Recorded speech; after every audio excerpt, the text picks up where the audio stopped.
দিনভর সংযম আর ইবাদতের পর অপেক্ষা মাগরিবের ওয়াক্তের আজানের সেই ধ্বনি ভেসে আসতেই প্রথম রোজা শেষে ইফতার মুখে তুলেন রোজাদাররা।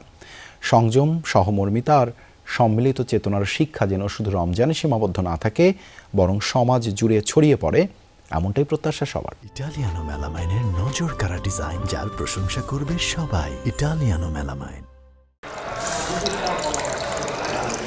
সারাদিনের সিয়াম সাধনার পর ঘরে ঘরে ইফতারের প্রস্তুতি।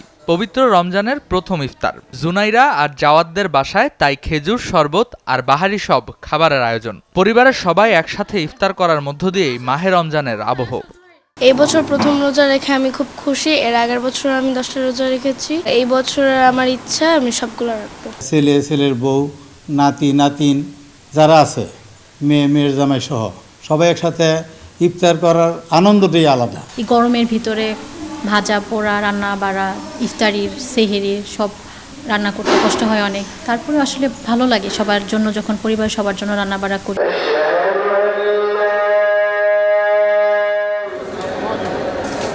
রমজানের রাজধানীর বাইতুল মোকাররম জাতীয় মসজিদে ভিন্ন এক চিত্র।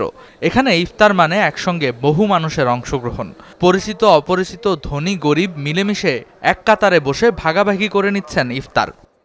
আলহামদুলিল্লাহ, সমস্ত মুসলমান রমজান মাসে ইফতার একসাথে করার মধ্যে সত্যি খুবই আনন্দের।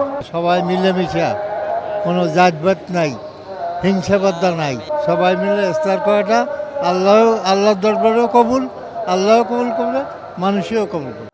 রমজান কেবল ক্ষুধা নিবারণের অপেক্ষা নয়, একটি আত্মসংযম, সহানুভূতি আর আত্মশুদ্ধির শিক্ষা।